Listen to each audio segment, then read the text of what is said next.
Well. Good evening, ladies and gentlemen, boys and girls. Hope everybody is doing fine on this Thursday evening. And I was until I checked my phone at about 10:30. And poor George dropped this bombshell. Yeah, I'm going to be live for about 10-15 minutes. Just a quick one tonight. Just touching on this very briefly. Of course, check out, as always, our podcast sponsor, yourfootcod.com. Use TAT pod at checkout to get 15% off your order. Amazing company. But yeah, poor Joyce decided, you know what, tonight I'm gonna wait until everybody gets home. Everyone's gonna be relaxed with a beer or maybe, some food, getting ready for the long bank holiday weekend. We've all got Friday, Saturday, Sunday, and Monday off. And he thought, you know what, I'm gonna ruin it for them. I'm just gonna drop the biggest bombshell that, let's face it, we could hope for right now, or not hope for. That's probably the wrong way of putting it, but such a bombshell. And this was always in danger of happening, right? I think looking back now, as Liverpool fans and myself included, I'm probably one of the main ones. To be fair, we all got carried away a little bit with Xabi Alonso, and there were people saying, "Be careful, because this could be a Jude Bellingham 2.0." I don't think it's going to be that, because I actually believe he's going to stay at Leverkusen for another season. But people were obviously saying, "Be careful." I was like, "No, you know what? Let's just get carried away." And this has happened, and Paul Joyce has come out and said that Xabi Alonso is now unlikely to feature on final shortlist to replace Jurgen Klopp. And there's some comments in here, guys. Let me know if you're watching on Twitter or YouTube. I don't care where you're watching today. Drop your comments, get involved. Let me know what you think of this news. Let me know who you think should be the next manager. Now it's pretty clear we're not going to be getting Xabi Alonso. Um, is there's one man that pretty much seems like it's gonna be him at this stage, but obviously Liverpool are a club of surprises. You just never know. You can never, you know, count your chickens with this club, because let's face it, we've had so many surprises in the last few years, and one could be around the corner, but I don't think so. We got some comments from Dave. Said glad he's not going to BM. Yeah, I mean, we don't know if he's not completely. I mean, I think that there was a line from an article, and we'll read an article in a moment, that he is probably going to be staying at Leverkusen for another season. And I genuinely believe that is why he will be the best manager in the world, whether it's with us, Real Madrid, Bayern, because he's got so much time. Like, the team that he's built at Leverkusen it's a good 11, but it's not an incredible squad. So he's ran away with the Bundesliga title this season. He's in the Europa League quarterfinals with a squad that's not, it's not world class. And this is what he's going to be trying to build to, you know, compete for another season, I think, at Leverkusen. I really think that's the direction he's taking. And um, fair play to him. And this is why I said it. I tweeted out on my personal account that Xabi Alonso is as clever as a manager as he was a football player. As a football player, one of the most intelligent players you'll ever see in your life. As a manager, looks like he's going down the same path. Fair play to him. He's not jumped at his chance to come to us. The chance will always be there if he goes and establishes himself at Leverkusen in another successful season. We'll obviously be waiting if we needed a new manager, but probably not, because there is hope that if we get Amorim, that is the manager for the future. So this ship has probably sailed by now. Darwin Nunes is the go. I agree with that statement. Says big up. Sky says, knew this would happen. I blame us for creating a hype. Yeah, this is what I was alluding to just a minute ago. I don't believe it's our fault. It's not like we've had any impact in Xabi Alonso's decision, but we obviously have been getting hyped over it, and we have been tweeting out Xabi Alonso prop, and it's to be expected. Klopp leaving, it sort of created heartbreak, but it also created a sense of the unknown, and the unknown with Xabi Alonso could have possibly have been exciting. So, um, Iman says he's definitely waiting for Real Madrid in 2025, possibly. Is Alonso staying at Leverkusen? We don't know officially, but that is the rumor. Dow says not surprised, to be fair. Edward is a data guy, never was going for sentiment. Alonso is young, give him time, 100%. Giwis says, do you think it would be a tactic to put pressure on Alonso to make a decision? Listen, if Paul George has said that he's out of the running, or practically in those, not in those words, but that's basically what he said, I think it's fair to say let's just forget about Xabi Alonso now. Let's just not even go on about him, because it's not going to happen. And it would have been nice for Joyce to have tweeted this last week, because we did a whole show on the next manager. Check it out, by the way. It's on the channel now. But some of the information of what we were saying will be outdated now because we spoke about Alonso quite a lot on that stream, and now he isn't coming. I think talks with Amarin must have begun already. Yeah, there's rumors that he's had his interview and that we have spoken to him. You know, it was always reported that we were going to speak to Alonso and um, let me see if Tom Little's available. Let me message Tom Little right now and see if he's available. Let me see. You available for 10 minutes?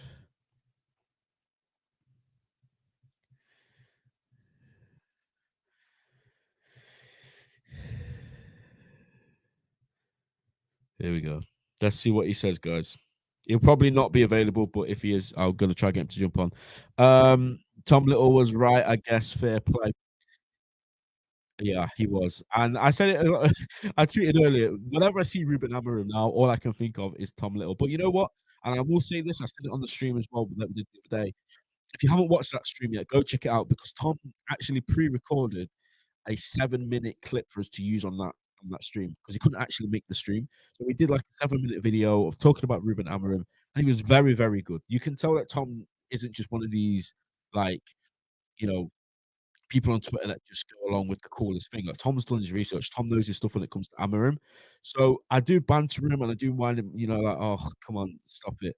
But he does know his stuff. He's got all the stats to back up his points. And yeah, fair play. Rattlesnake says waiting for Madrid is simply stupid and shows he's lacking courage. How is it lacking courage staying at Leverkusen? You're staying at a team that doesn't have the resources that Real Madrid, Liverpool, and Bayern Munich have. So he's choosing to stay at that club for another season, but clubs that have all that money want him. And you're saying he lacks courage. I think that's very courageous, to be honest. I think that's an incredibly brave thing to do because what if, and this is a big what if. What if the second season is not as good as the first season and his chance to go to one of these clubs is gone? You know? So how can he be lacking courage for making that decision? I think that's a bit of a harsh thing to say. We won't be seeing Xabi at LFC for a while. Maybe next year he will never go to Madrid next year. He could be playing in the next Legends game. Saw some of them legends that played the other night, and let's just say I think that word shouldn't be used next time. We're not finished. We're not finished. This club always moves on. No individual, no player, no manager is bigger than the club. First of all. Second of all, just because we're not appointing a manager who is the best young manager in the world right now, and he is the flavor of the season right now, does not mean we're finished. There are other managers that will come in and do well. Granted, it might not be better than Klopp, and this is what I've been trying to tell people for all this time, man. Like all these people that have these spaces and these debates, like have we overachieved? Sorry, have we underachieved? Should we have done more with Klopp? Should we have done this, that, and the other? You should have just spent more time enjoying it because I can't see another manager coming in, having 8 years and winning every single trophy there is to win in that time. You know, I don't see that happening. So I just hope this is a lesson to a lot of people that whilst we have Jurgen Klopp for the next 2 months, let's enjoy it. Let's make the most of it. Let's not ask these silly questions anymore. Get me Amarim says MK. Madrid is a far bigger club. Madrid are the biggest football club in the world, and then Liverpool are second. That's a fact. Cecil says it is not a Bellingham situation. At least it gives me more clarity for who the manager is. Yeah, it's gonna be. It's probably gonna be Amarim. It's not gonna be Deserbi now. I think he's probably gonna be going Bayern because if Alonso's staying at Leverkusen, that's what's gonna happen. Um, but yeah, OK says he's done with this club. Well, see yourself out, mate. That's absolutely fine, man. I know you probably don't mean it, but I'm not speaking about you directly. But if people are genuinely gonna be done with this club because we're not appointing the manager that they want, sorry, then that's crazy.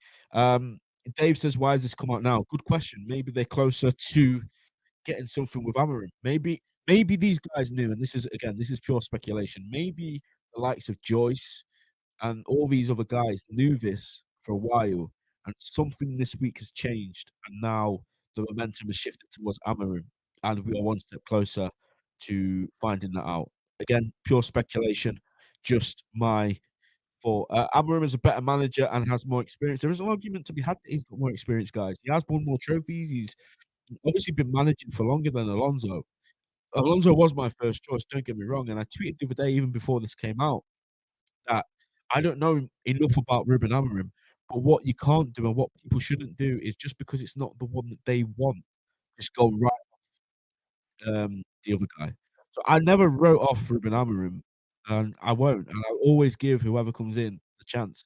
That's what they deserve. So everyone's gonna be disappointed that we don't get Xabi Alonso, fine, but the minute that that announcement is made, everyone here reading this chat, everyone in the ground, everyone wherever you're watching from in the world, you have to get behind the manager. That's all we can do. No matter who it is, no matter if it's Julian Nagelsmann, who I don't want at all. Like, if we got Julian Nagelsmann, I'd be fuming.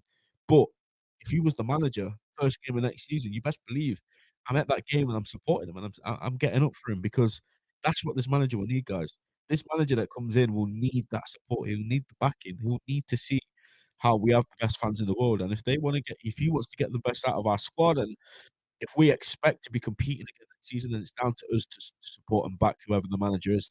It looked more like Amorim each day as they were in talks about him. Yeah, it was a weird week, wasn't it, regarding Ruben Amorim? There seemed to be little bits coming out about interviews and all of this, and then all of a sudden today, the bombshell news comes out that Alonso isn't coming, uh, which is just mad. I'm gonna send Tom the link. Let's see if he joins or not.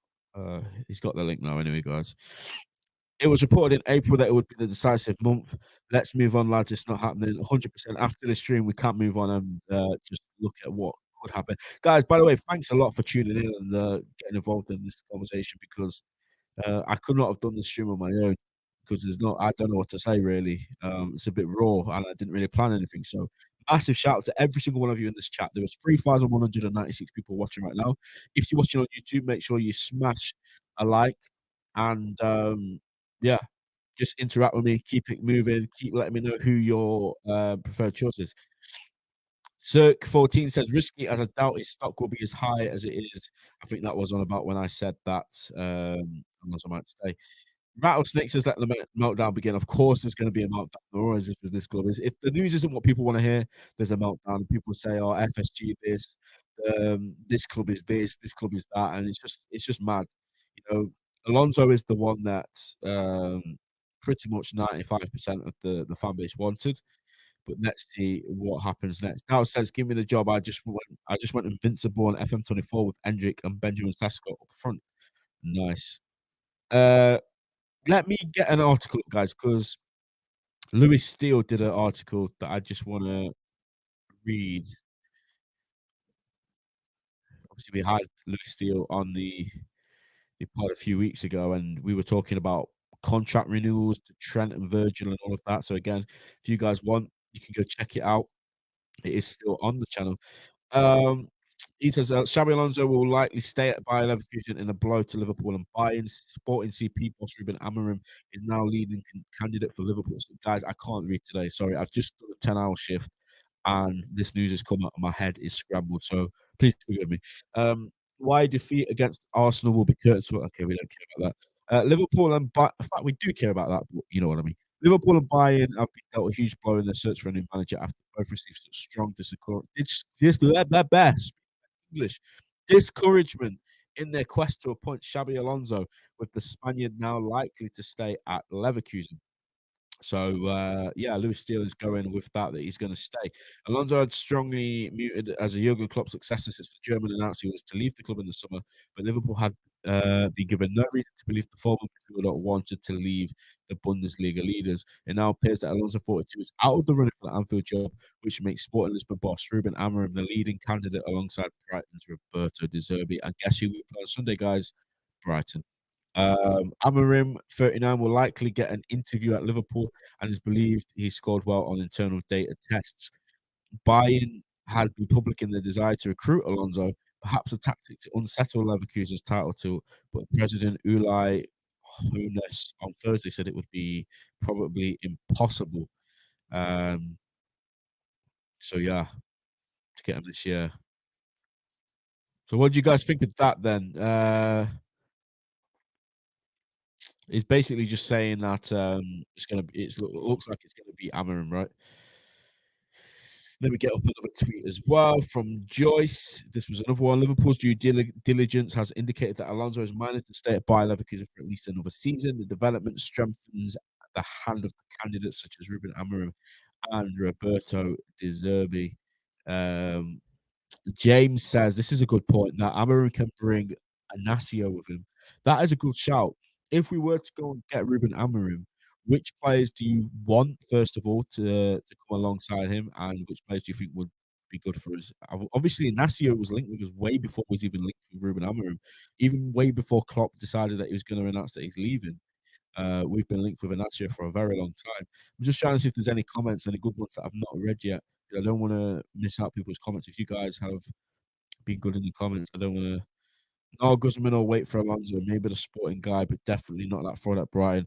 Thomas, big up you, mate. I see you on Twitter quite a lot, but I disagree with this. I don't think now we should be looking to get a temp manager or like an interim just to wait until we get Alonso. I think the next manager choice has to be the one that is going to be here for the long term, 5, 6 years.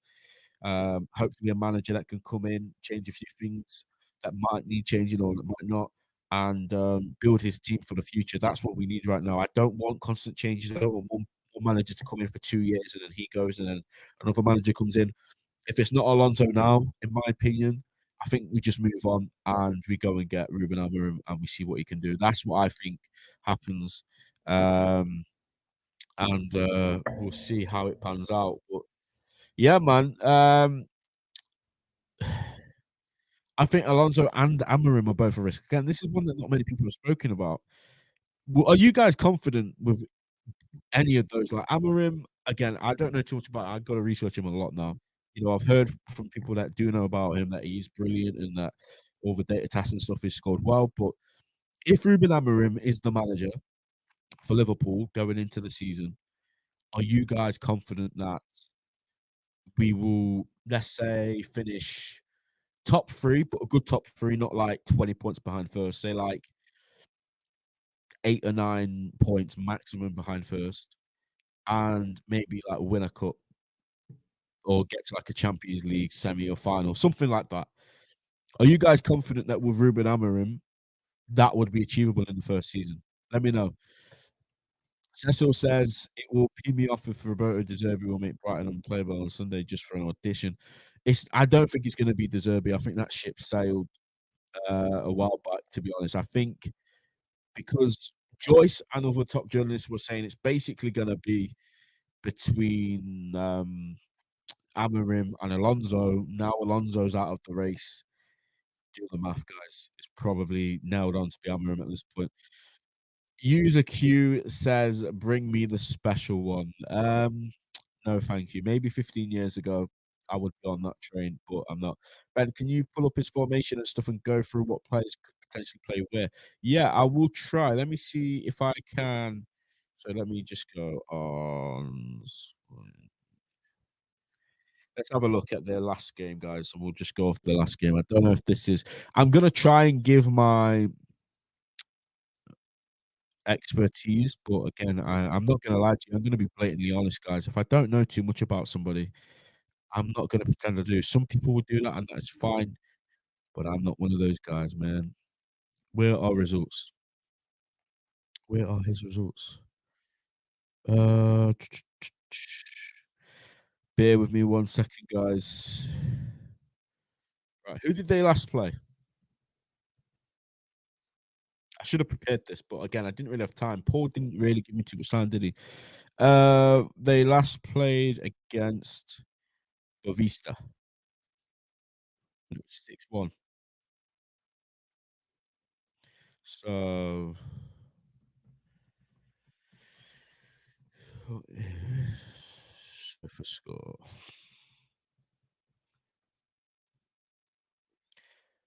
Give me 1 second, guys. We're almost there. I think we got get Amber and clarity in the next 2 weeks. Are they still in Europa League? No, they got knocked out, didn't they? Um, they got knocked out. Right, I'm just trying to pull up this lineup. Here we go.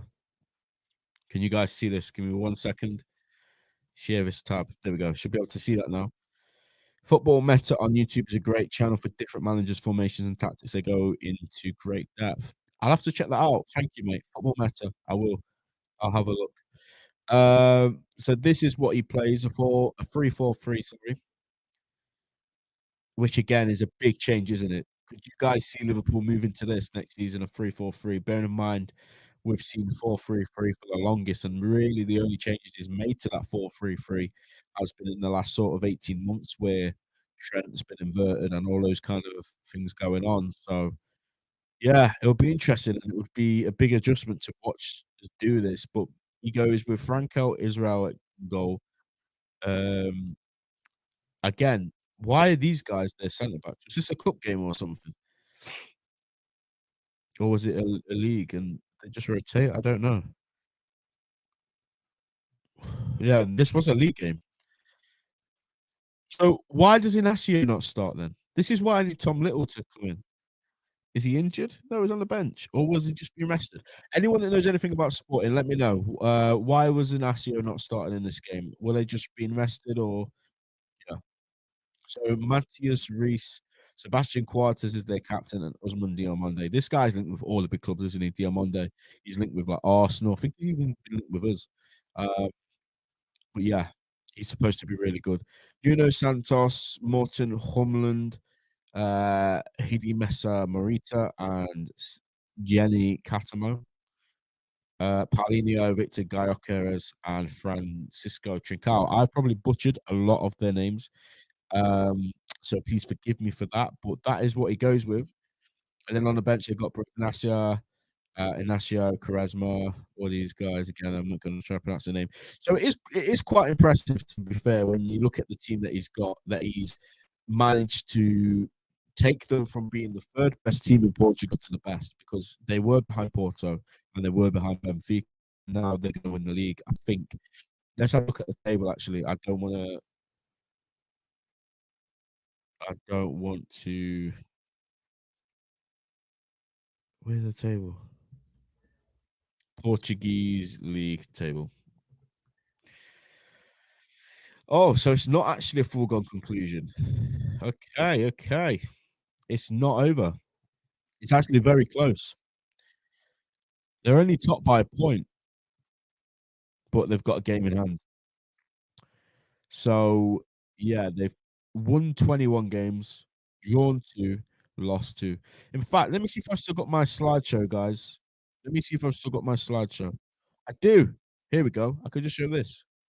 Ruben Amorim. I made this myself. I used all my own data. Well, I didn't. I looked online, but I compiled this together. So this is Ruben Amorim's season stats, and then obviously his career totals in the bottom right corner. The Sky Sports dagger just came, did it? But those guys are always late to the party. They're just literally going on Paul Joseph's tweet. But points per game, 2.37. Win percentage, 74.42%. Goals scored per game, 2.7. Goals conceded, 0.9. That's in 43 games this season, 32 wins, 6 draws, and 5 defeats. And across his total career, he's had 186 games, winning 68.8% of those. And that's 128 wins out of 186 games. Um, so it's impressive stats, of course. Let me just try to find that Sky Sports dagger before we wrap up, because I did only want this to be sort of 10 minutes space stream. Sorry. Uh, Let me have a look. Bear me one moment. I'm just going to type in Alonso. Sky Sports tweeted it. I don't know. But anyway, Sky Sports will just be going off Paul Joyce anyway. So, guys, let me know your thoughts if you're watching this on the replay. Sorry that this hasn't been the best stream ever. Like, it was really, really quickly put together. I literally had to just make a thumbnail really fast and set up the stream. But there's 4,500 of you guys in here, which is incredible support. Do drop a reply to the tweet on Twitter what your thoughts are. Who do you think we should go for next? If you're watching on YouTube, please smash a like. Subscribe as well to the channel if you haven't already. And guys, we will see you. I think tomorrow night we're streaming. To be fair, doing like a season so far kind of video. Well, stream. So this will probably be a big segment of that as well. So if you want double content, make sure you're around for that stream. And we'll see you tomorrow, guys. Take care and goodbye for now.